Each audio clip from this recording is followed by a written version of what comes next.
예, 안녕하세요. 보수주의 책방입니다. 예, 오늘 12월 3일, 내일이 12월 3일이죠. 예, 작년 12월 3일 윤석열 대통령의 비상계엄이 벌써 이제 일주기를 맞이하게 됐습니다. 비상계엄은 내란이 아닙니다. 비상계엄은 정당했고 대통령의 통치 권한 그 자체입니다. 왜냐하면 지금 대한민국은 우리의 주적인 북한, 그리고 중국, 공산당 세력에 잠식되어 있기 때문입니다. 수십 년 동안 공산주의자들은 대한민국을 잠식하기 위해서, 적화 통일하기 위해서 많은 공작들을 했습니다. 그 공작들을 막고 부정선거를 밝히고 대한민국 국민의 주권을 되찾아주기 위해 계엄을 내렸던 것입니다.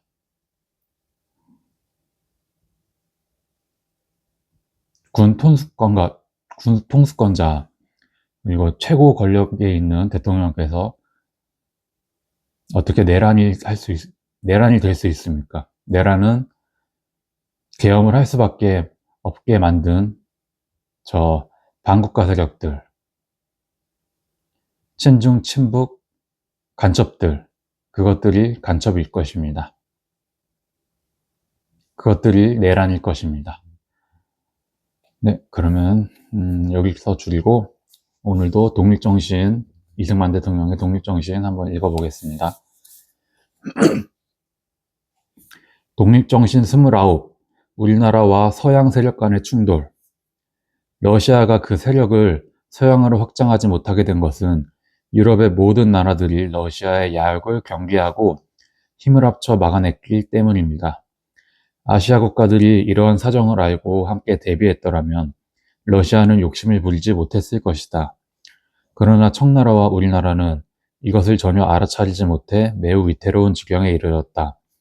우리나라 관리들은 어차피 남의 속국이 되기는 마찬가지니 러시아의 속국이 되는 것을 특별히 원통하게 생각할 것도 없으며, 그렇다 하더라도 우리가 청나라의 요구도 거절하지 못했는데 청나라가 대항하지 못하는 러시아에 어떻게 대항하겠느냐 생각했다. 이런 상황이니 러시아의 식민지가 되는 것을 면치 못할 것이다. 이때 프랑스 천주교인들이 우리나라에 들어와 선교활동을 하자 대원군은 천주교인을 닥치는 대로 잡아 죽였다. 1847년에 프랑스 군함 두 척이 고군산 열도에 접근했다가 얕은 바다에 걸려 파손되었다. 프랑스인 600여 명이 섬에 상륙하자 주민들은 음식과 의복을 주며 구제한 후 배에 실어 청나라로 보내려 할 때 마침 지나가던 영국 배가 그들을 싣고 갔다. 이때는 조정과 백성들이 외국인들을 친절하게 대해 주었다. 그러나 조정에서는 외국인들이 다시 들어올까 염려하여 청나라를 통해 프랑스에 다음과 같이 편지를 보냈다. 지난해 우리는 외국인으로부터 편지를 받았는데 그 내용은 귀국에서 우리 선교사들을 아무 이유 없이 죽였으므로 그 이유를 물은즉 귀국의 법은 외국인이 들어오는 것을 금지했다고 한다. 그러나 청나라 사람이 귀국에 가면 잘 보호하고 대접하니 어찌하여 청나라 사람은 잘 대접하면서 우리나라 사람 프랑스인에게는 차별 대우를 하는가? 우리 백성들이 사람을 죽였거나 반란을 꾀하였거나 다른 죄를 지었다면 우리가 항의할 수 없을 것이나 이 사람들은 아무런 죄가 없는데 사형에 처했으니 이것은 프랑스 정부에 중대한 손해를 끼쳤다고 했다. 이 편지에 대해 답장하노라. 1년 전 어떤 외국 사람이 잡혀 감옥에 갇혔는데 그가 언제 우리나라에 들어갔는지 알 수 없으나 조선어도 읽고 조선말을 하며 얼굴을 가리고 밤이면 다니고 낮이면 잠을 자고 그가 만나는 사람들은 불순한 사람들이었다. 잡혀와 신문을 당하는 자리에서 자기의 이름과 국적을 말하지 않았는데 어찌하여 귀국에서 이 사람을 귀국의 사람이라 하는지 알 수 없다. 그리고 그가 어느 나라 사람이라고 국적을 말하지 않았기 때문에 돌려보낼 수도 없었다. 그가 자기의 국적을 말했다 하더라도 우리나라에 몰래 들어왔던 사람을 우리 법에 따라 다스리는 것이 무엇이 잘못된 것인가?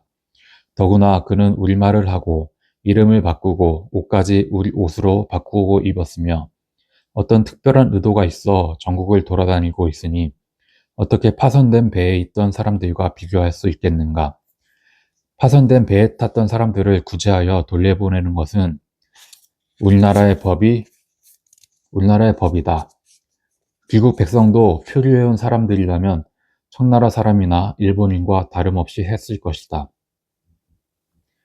귀국에 대해 우리가 크게 잘못했다 하면 놀라운 일이다. 우리나라는 프랑스와 교류가 없으므로 프랑스가 얼마나 멀리 떨어져 있는지도 모른다. 무슨 손해를 끼쳤다 하겠는가? 가령 귀국에 어떤 외국인이 들어와 불법적인 행동을 할 때 귀국은 그것을 방치하겠는가?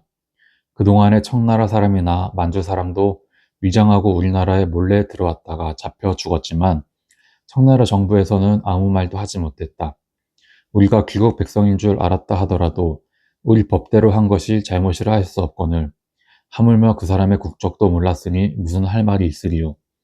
우리는 모든 사실을 숨김없이 기록하였으니 윗사람에게 그대로 보고하라. 이 편지는 청나라를 거쳐 프랑스 정부에 전달되었다. 프랑스 정부는 이를 읽고 목숨을 걸고 미개한 나라에 선교 활동을 하고자 들어간 우리 백성들을 어찌 살해하는가? 우리는 군대를 보내서라도 조선과 조약을 맺어 조선에 들어간 천주교인들을 보호해야 한다고 결론을 내렸다. 그들은 즉시 필요한 조치를 취하려 했으나 프랑스에서 내란이 일어나 보류되었다.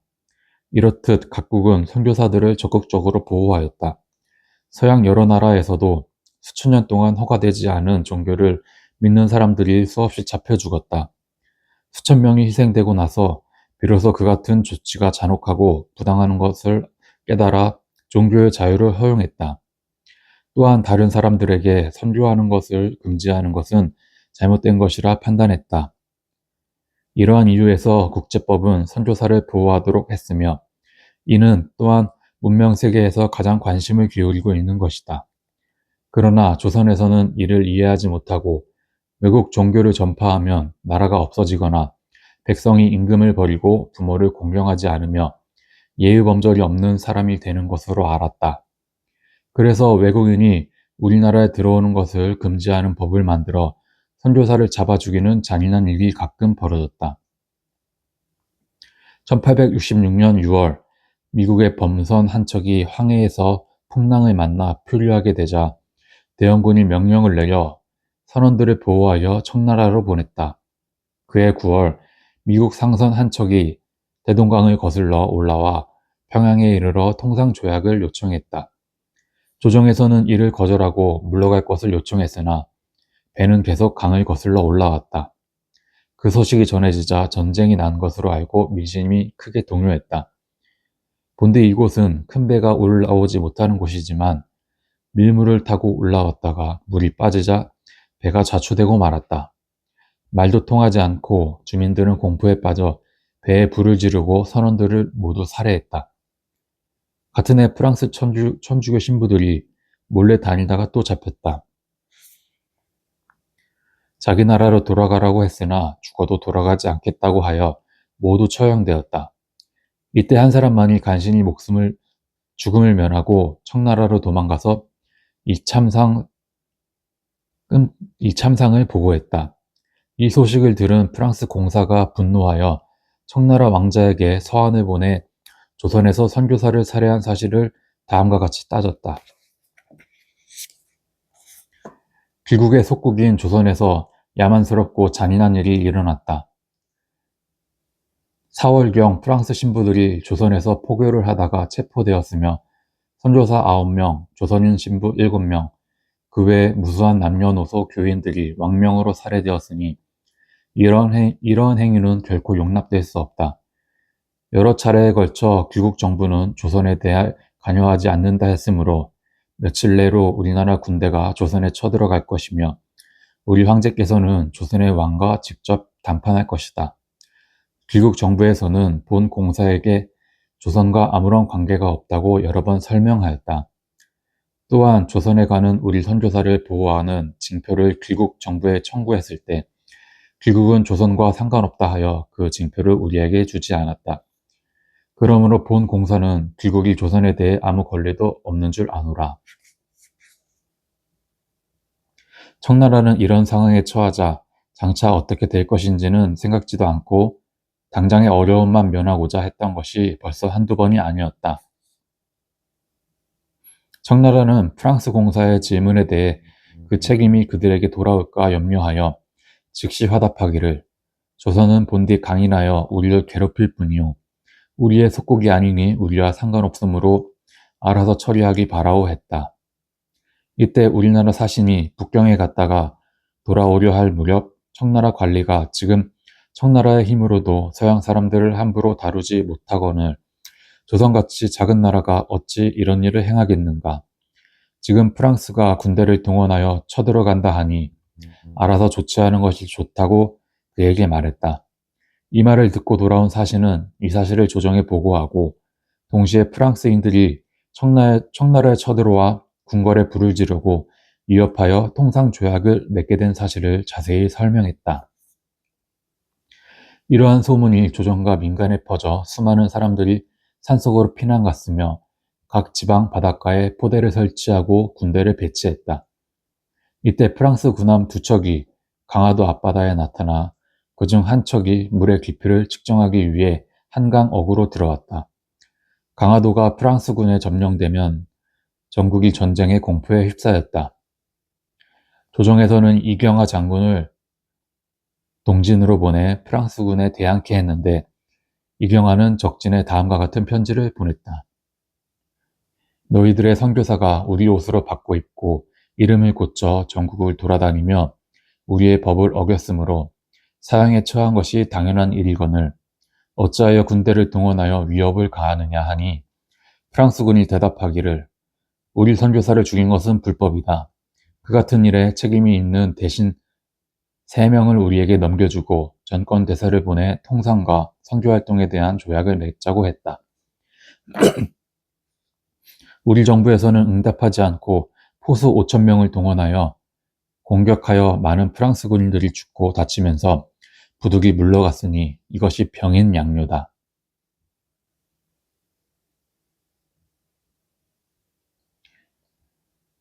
이 무렵 미국 정부는 그들의 상선이 평양에서 파괴된 것을 알게 되었다. 미국 정부는 무고한 자기 나라 사람들이 살해된 것을 묵과할 수 없어 1871년 봄 청나라 주재 미국 공사에게 명령하여 군함을 거느리고 조선에 가서 통상과 선교사 보호를 위한 조약을 맺도록 했다. 그해 5월 16일 일본 나가사키로부터 미국 군함 5척을 조선으로 보냈다.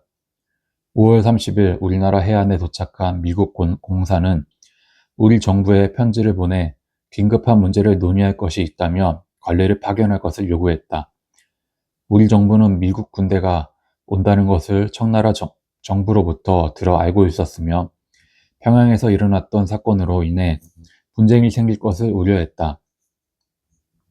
조정에서는 미국인들이 들어오는 것을 막기 위해 포수 3,000명을 강화 어구에 배치했다.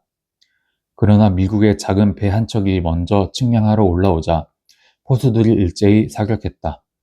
탄환이 비오듯 떨어져 더 올라오지 못하고 물러갔다가 여러 군함들과 함께 다시 올라와 포대를 점령하고 전투를 벌였으나 그들은 우리나라의 포수들을 상대하기 어려웠다.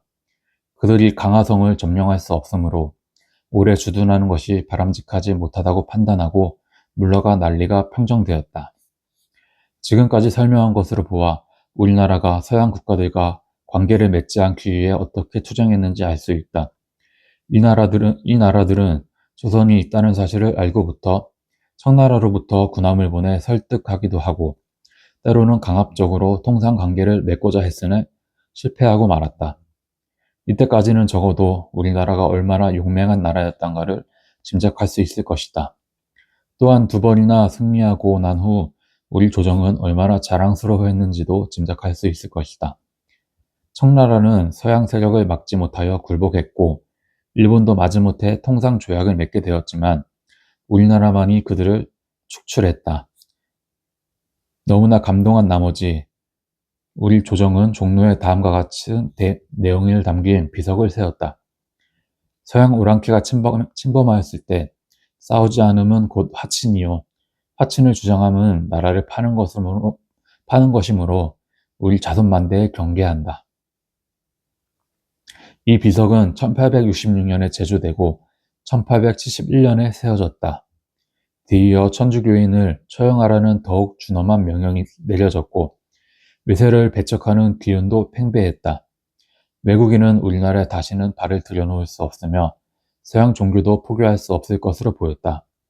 그러나 그 후 30년 동안 우리나라에서 서양의 영향력이 얼마나 커졌으며 얼마나 많은 사람들이 서양 종교를 믿게 되었는지 생각해 볼 일이다. 종로에 그처럼 당당히 서 있던 그 비석은 이제는 없어졌다. 변화는 힘으로 막을 수 없다는 것을 깨달아야 한다.